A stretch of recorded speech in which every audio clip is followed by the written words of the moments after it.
Kane, it's 1-0. We're fucking down. 13th in the championship. The takeover happened as I said it would.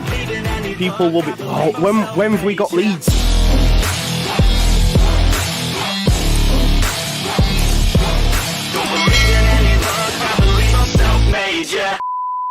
Now then, people, and welcome back to the Just Joe Football Show. I hope you are all doing well.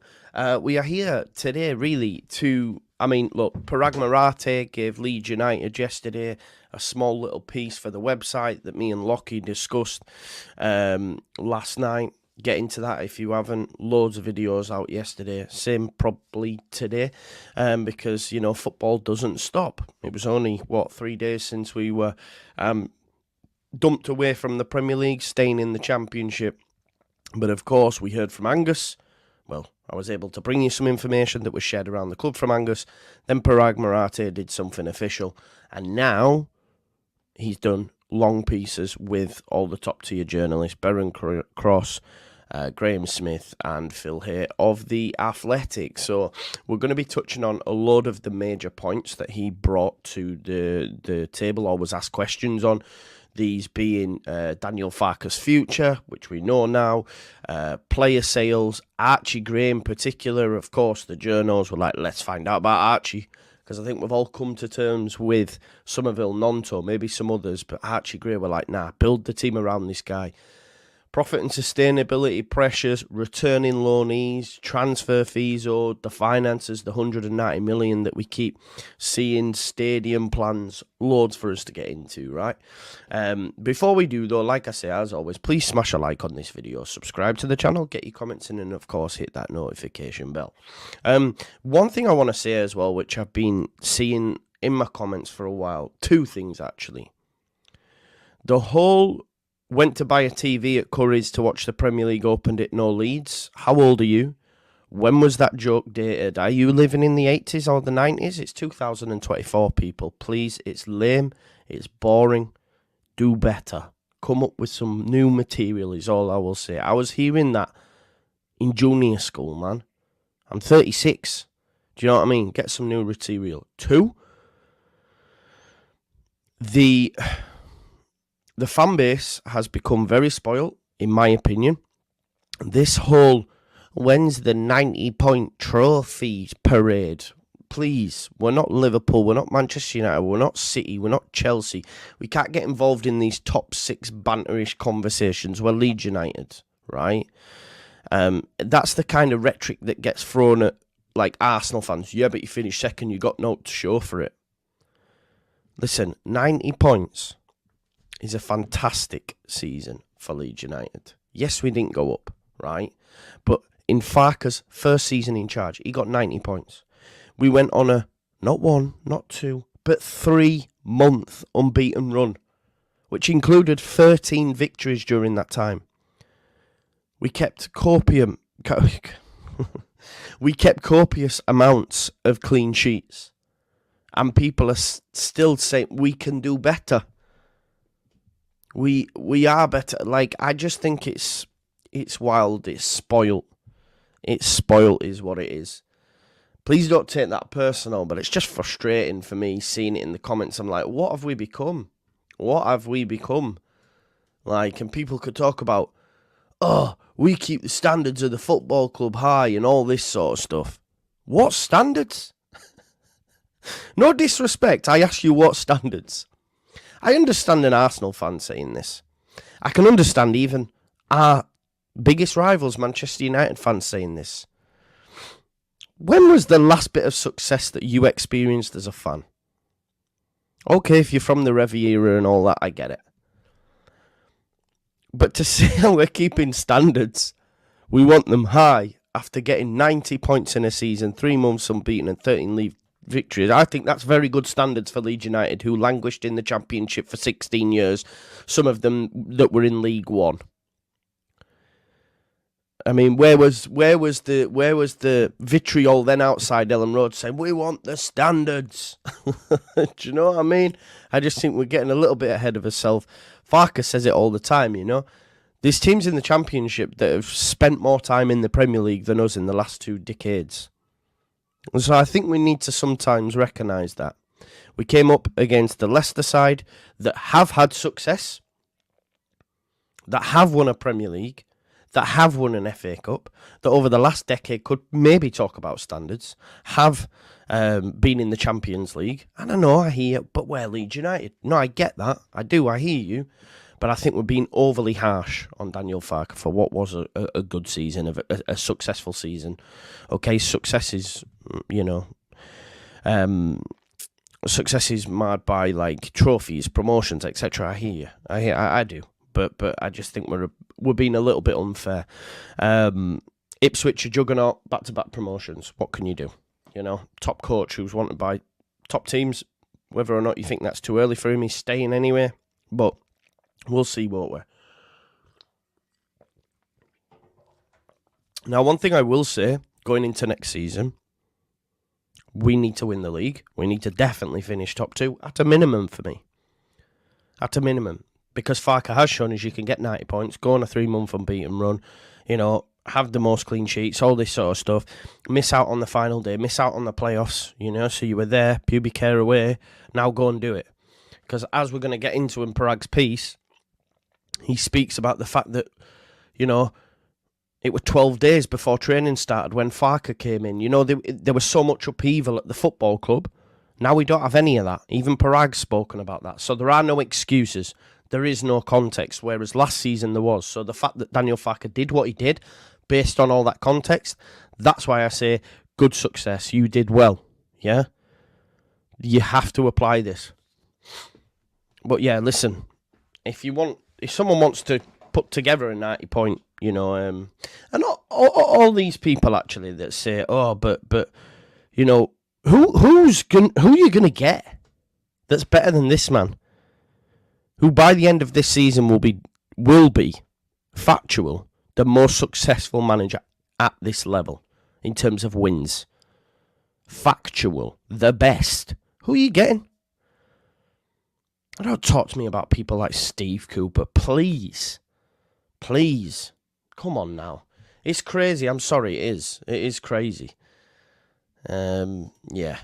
Anyway, that's that. I know you're all hot. Your heads are hot after that, but I just wanted to speak my piece, right? We're now going to get stuck into what was actually said during these pieces, questions put to him by the journalists and stuff, okay? It's his first interview. Let's get stuck into it, okay? Straight off the back on Daniel Farke, he says, Daniel has been fantastic. That's from the man that runs the football club, okay? So anyone... And I still see it in response to tweets, or in response to these articles. Farke needs to go, he's not great and all that. Well, your chairman says he's fantastic, okay? He says, I'm excited about working with him again this season. We set out to do this. We had a long-term plan and a long-term commitment. 2-year plan, if you remember, we heard. But it's the fact that, for me, the 49ers, Paraag, they were never wavered. They always knew he was going to stay, okay? We had a long-term commitment to him. Not just me to him, but him to me as well. And we have a lot of work to do, and we have to see our plan through. He has been tremendous with a steady hand and the right temperament. I think that's another thing that we need to give props to Farke for in dealing with all these issues with the likes of Nonto, Sinistera. He dealt with it with real aplomb for me, and the 49ers will love that side of it as well. There's nothing crazy being said in press conferences, no outlandish, no Mourinho-isms, and maybe even Bielsa-isms at time when he would go on massive tangents and it would cause loads of questions. And listen, I'm not criticising him for that, but this guy's just straight down the nose. I'm going to give you this, you're not having that. We move on. That's all you're getting. Sometimes he would answer, questions with a couple of sentences and then just sit there as if to say, you're not getting any more. You're not getting any more out of me. So the 49ers will like that side of it, yeah? He goes on to say, if you think about the circumstances when he first came in, I can't remember exactly how many days we had between his official hiring and the first day of training, but it wasn't many. And you saw that with how our start to the season was, with so many ins and outs and different difficult, challenging player situations. Yeah, this is coming from Paraag. So he understands that's why we got off to a poor start. Let's not forget we didn't win a game in the first 4. Now, this is where I come back to the point of that can't happen again. We can't have them excuses again. And I don't think we will. I want Leeds United to be front and centre from game 1 to game 46. I expect that. You know, Paraag goes, I thought he did a tremendous job. And I'm excited to get back at it with him. You know, with him as my partner, he says. I'm with our leadership team. Again, the leadership team is now in place, you know. He says, I feel really confident about the season, particularly because we have at least 4 or 5 week head start on what we had last year. Think about that, people. 4 or 5 weeks is a long time in football. There's a long time in terms of preparation on the training pitch. There's a long time behind the scenes to get the players out and in that you need and want. This is all good. This is the context that some of us were applying last season that people were saying was excuses. This season there is none, right? So if Daniel Farke is as bad as some of you make out and all this sort of stuff, then he'll go the same way, right? And he'll be sacked. But with all this extra time, we will be there. We will be there. He did say as well, it's a little too early to say what the team needs in terms of additions. I can't speak to specific positions or things like that. But we have a great football leadership team from the jump, from the start, from now. From Monday, when they were in Thorpe Arch, as I alluded to you, the email that went round from Angus on Monday, they were in from the jump, from day one, okay? We brought in Daniel, then we went through the process of bringing in our technical director, Greta Steinson, then we went through the process of bringing in Nick Hammond, then combined with Angus, who's now more football operations, more football side, our team was formed as we were going forward. Now the team is in. Jordan Miles came in January as well, if you remember. That's now in place. We've been making appointments all throughout the season, even like down to your Aaron Lennons, your Stuart Downings that have come in and are working at the lower ends, you know, the youth setups. All this is in place now. So again, context last season, no excuses this season. He did go on to say as well, I am now really excited about the group we have, and together with Greta and Nick and Daniel, Robbie Evans, our Chief Strategy Officer, who I don't know about, Angus and Adam Underwood, who is Head of Football Operations, together this will be a team effort this year. No stone will be unturned as we look through what are the best players and the best mentalities to fit our squad. He does speak a lot about mentalities. We could maybe question that as a fan base towards the end of the season. Mentality midgets was used. Whether you agree or disagree with that, there's been question marks over some performances in the final and the reaction after the game, not just by us as fans, not by those that were in the ground, but also professionals, ex-professionals that were commentating on the game have also said pieces. You know, Troy Deeney and Neil Warnock, I know they're not the best representatives, but they were quite scathing towards some of the reactions post-match from some of our players, okay? But he did say, in some cases, the sum of the parts might be greater than the individual pieces. Now, this is something that I've took a bit of a battering for. I heard Brownie say it on One Leeds yesterday, and I have to agree with him. Leeds United will have not better individuals, but a better squad, a bench that Daniel Farke can rely on and trust. And the team might not look as flashy, but it'll be greater than the sum of its parts. And that's what Paraag's saying as well when referring to mentalities and player acquisitions. He says, we're going to look for what is right in terms of the player group to bring us the right chemistry to play together, to play for each other, to recognise what it means to wear the Leeds United shirt and wear it with pride, right? He says we're going to find the right group of men that will go out and do that for us on a week-by-week basis, yeah? And we need that. Now, he did speak on Archie Gray, okay? Of course,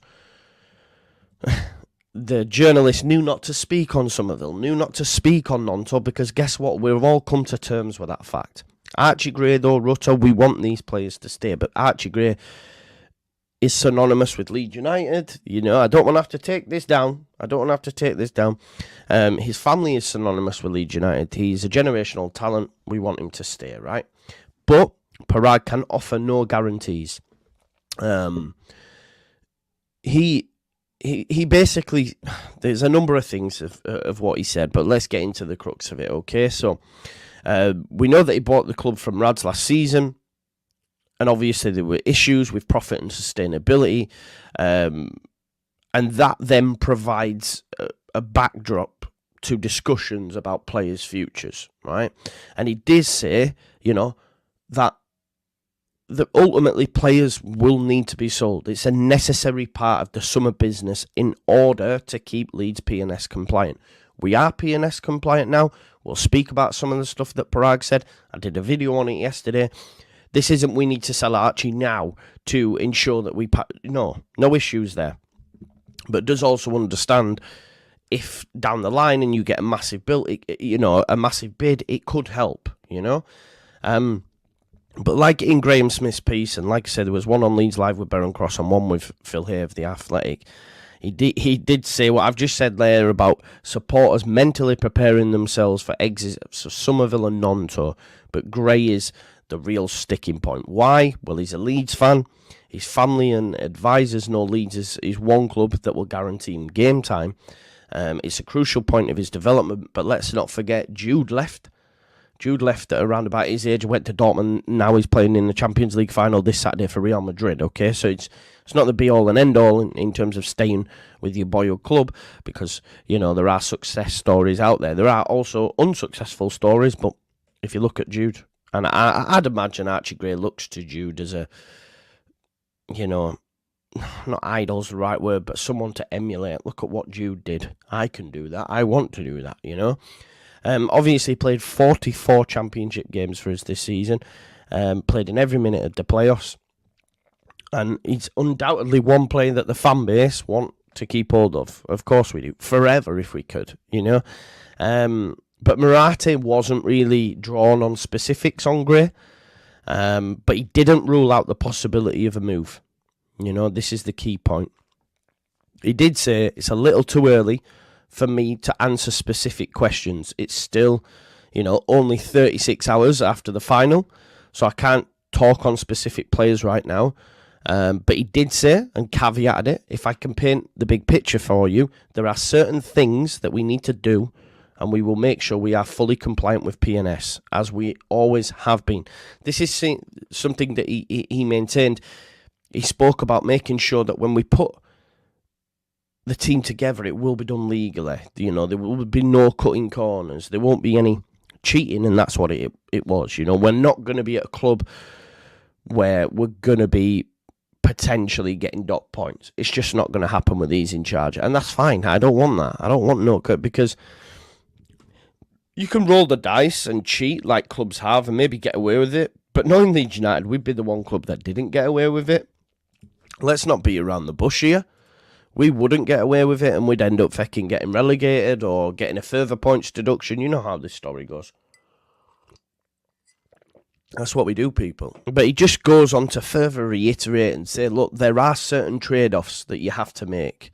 So we as a club will have to go to the drawing board and figure out which moves we have to make sure we're compliant. And it's too early to say right now what they are. Now, he did say, obviously, Archie is a tremendous player, as are all the players who put in so much effort for us. But, every season brings change. And so I can't yet comment on it. But we'll see what happens. Yeah? Now, Gray obviously has a massive ceiling. We're talking a generational talent. The facts are, though, as we've already seen and we know, loads of clubs will have been to see Archie. We've seen some historical winning elite Champions League clubs linked with him as well. He'll be being discussed by recruitment teams at elite level clubs. We're not daft. We understand this. And obviously, even if Farke and Leeds say, right, we're keeping him, if a massive bid comes in, then sometimes it's too difficult to turn down. If that then can help with P&S over the next season, and still have a lot of surplus to then do what you need to do. And we have to understand, God forbid, but if we missed out last year, then, you're in your last year of parachute payments and all that sort of stuff, yeah? And unfortunately, because this is how football goes and we're all now accountants and stuff, he's a homegrown talent, so it's pure profit in terms of, P&S. Bought for 0, sold for 50 million. Pure profit, 50 million. Of course, had we have been promoted, then we wouldn't need to be having this conversation in terms of monetary situations. But of course, we know about the 190 million in outstanding transfer fees owed, which Paraag gave us some more information on, which was great to hear. And again, stop the lies with the, oh no, we're in the shit, all that sort of stuff.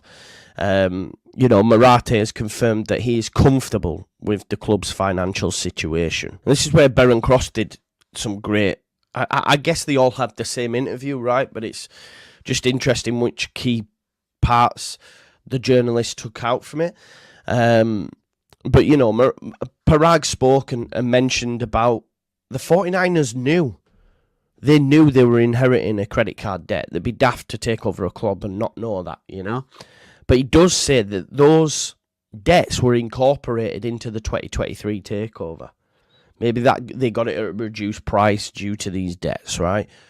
He goes on to say, yes, there is 190 million outgoing in transfer payments over the next couple of years. But the accounts don't account for the cash injection we got for Tyler Adams and Luis Sinisterra, which we know will go on to next season, so that's 40 million. And he did say, you've seen a lot of numbers, but I'll tell you two things, okay? The first one being that the outbound transfer payments that we have to make, which is the 190 million, they were already contemplated as we went about going through the transaction last summer. So it's a case of saying, right, Rads, you owe this money, we're not paying that, so we're going to take some of this of the acquisition price. I mean, that would be smart to do that, right? It's like, I've got a car, I owe, it needs 2 wheels. Someone's not going to buy that car and then not knocks them off for the fact that it needs 2 wheels. Oh, yeah, Joe, I'll give you $1,000 for it, but I'm going to have to buy 2 new wheels, so I'm going to take 200 quid off, so I'll give you 800 quid. Yeah, okay, deal. So I think that's what he's alluding to there, that these 190 million was already in their thinking, okay? We'd already incorporated that in. He said, we're looking at that, and it was sort of reflected in the acquisition.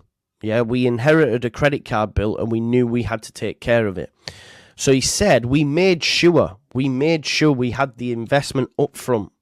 We had it up front from our ownership standpoint and capital commitment to make sure we were covered and we would be able to manage that properly. So when Kieran Maguire's speaking, like saying Leeds United are in trouble because the 49ers will invest money, this is what Paraag's saying here.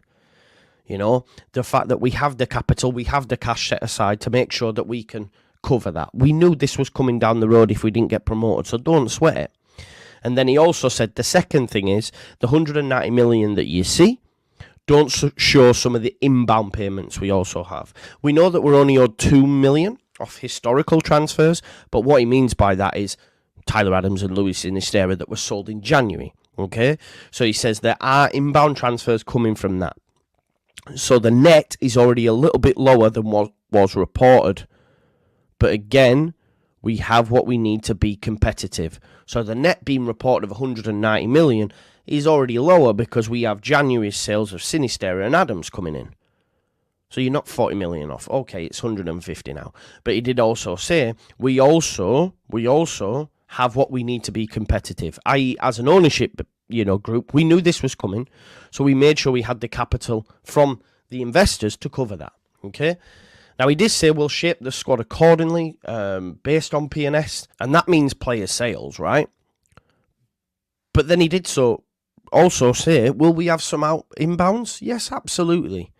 Of course we will have inbound transfers, because every man in the dog's telling you we're doing freeze and we're in the shit and it's a fire sale.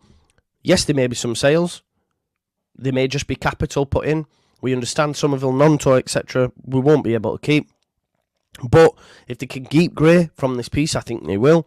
Bring in money for Somerville, Nonto, put up the capital that was set aside to cover the credit card debt, we will be fine. And he did also say, we know we have to bring in incomings to compete with the best. They're aware of that, okay? I was receiving texts and also, we're in the shit, blah, blah, blah, blah. No. Listen to what the man says, he will tell you. Because Paraag confirmed he has no concerns about this summer's picture for Leeds United. But sales will be needed, which we all accept as a fan base, okay? He does say as well, rather than keep those financial restrictions at arm's length, he wants Leeds United to be towing the line. Okay, he says, we will maximise every available penny on the pitch, get the best deals for Leeds United, and make sure we do this properly. Because he says, honestly, my hope is we're always going to be dealing with some PNS complications because we are always going to be fielding a team as legally competitive as we can. So whether in the Championship or the Premier League, we are going to fully toe the line. We're going to go full tilt to make sure we're as competitive as we can be, but also adhering to PNS at the same time, which I know might frustrate some fans, but I want that. I don't want Leeds ever to be in a situation that we had in the last few years under Risdale, etc. Because eventually that shit comes back to bite you. Forest, Everton, maybe it comes back to bite them this year. The Premier League is a tough Premier League this time. Tough Premier League. I would argue if we go up, when we go up next year, the three that come down will be, just Premier League clubs. And what I mean by that, you sort of had 3 Championship clubs up this season, pretending to be Premier League clubs. The ones that have actually gone up, bar Ipswich, they're Premier League clubs. So the ones that come with us, I just think it'll be less competitive the year we go up, if we go up, as opposed to this. It's going to be tough, man. Going to be tough. Now, he did also said, just to look to the future, he says, yes, it's going to be complicated from a business standpoint, but we don't really need to worry about that. But what he did say is, once we do get up, once we are promoted, we want stability in the Premier League, and we are a club that every year has confidence that we're going to be there and climb up the table, Now, he did speak about loanees as well, which it seems some still don't have the loan clause, some do. Like Mark Rocker's all but confirmed he does. I think Harrison has, right? But I'm not sure they're all the same. Obviously, Llorente's out, Rocker, Aronson, Rasmus, Voba, Harrison. Yeah, they've all been away this season when we dropped out of the Prem. All of them signed under Victor Orta on Premier League wages. All of them had clauses triggered by relegation, which cleared the way for them to leave on loan with their wages paid in full by their new clubs. Now, Leeds Live, Baron Cross, understands these clauses will not prove anywhere near as significant a factor this summer, giving the Whites far more control of their affairs in the transfer window. Now, I don't know what information Leeds Live, Baron Cross are aware of, but, Paraag mentioned that it seems to be the case. He said, look, we have to sit down as a leadership team with Daniel to figure out which ones, which ones will go, which ones will stay, and how we will manage that. It's still, again, a little bit early, I will say. Fortunately, we don't have as many of those situations as we had last year. So are some of them players able to stay with the football club? Can they not push through a loan anymore? It's going to be interesting to see. I would like some more clarity on that. And maybe we'll chat about it. Listen, I don't want any of them back.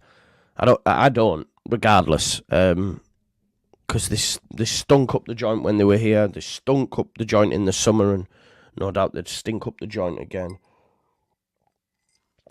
He also spoke about time and said, last year we were in a race against time. We had 12 days from when Farke was, or when they took over, to get in the manager and stuff. So, we've had a lot more time this summer to get it sorted. We know about the loans and stuff, which is all positive stuff. But just to sort of round off on the loan situation, obviously, you'd have hoped as a fan base, the club would have hoped that when Aronson went out on loan, they have a great loan time, right? They increase their value, they get offers from other clubs. Same with Rasmus Christensen. Let's be honest, these two in particular have absolutely bombed. Doesn't surprise me because it's a big jump from the Austrian league to the Premier League. Anyway, poor transfer business. and you would hope that all of them would perform well at their various loan clubs, and then when they come back, their value's much closer to what you paid for them, or maybe even more. But it's been an underwhelming campaign for a lot of them. Borussia Mönchengladbach, Max Wöber's had a great time there, but apparently they can't align on the valuation. I think we want 15 million. Had we got promoted, we can demand that. We're probably going to have to accept less than that.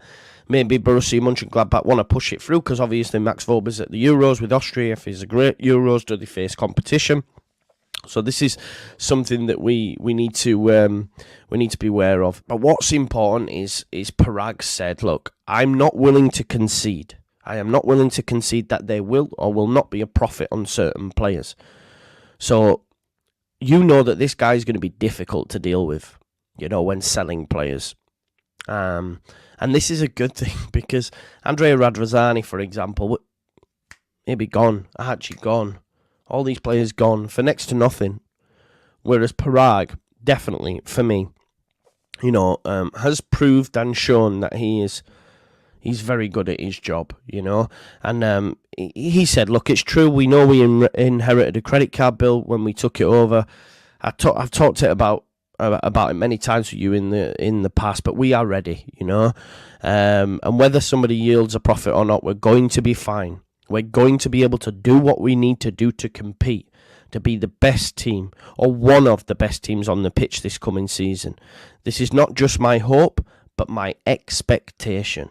And again, that's mine as a fan as well, I don't hope we go up.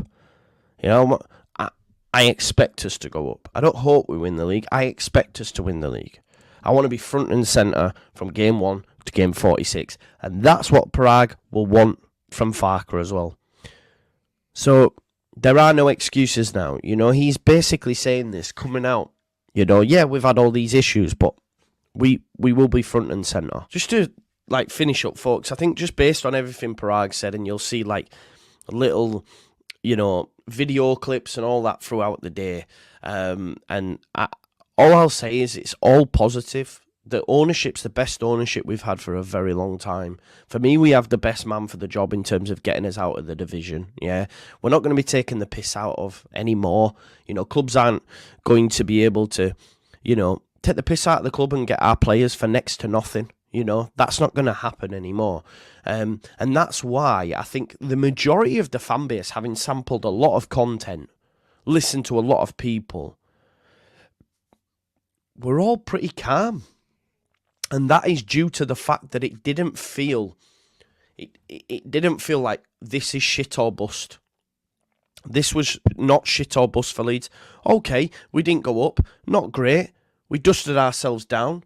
It's Wednesday. It was only Sunday we didn't, and we're all cool. We're calm. Because we know that we've got the best ownership to then go, okay, we didn't do it.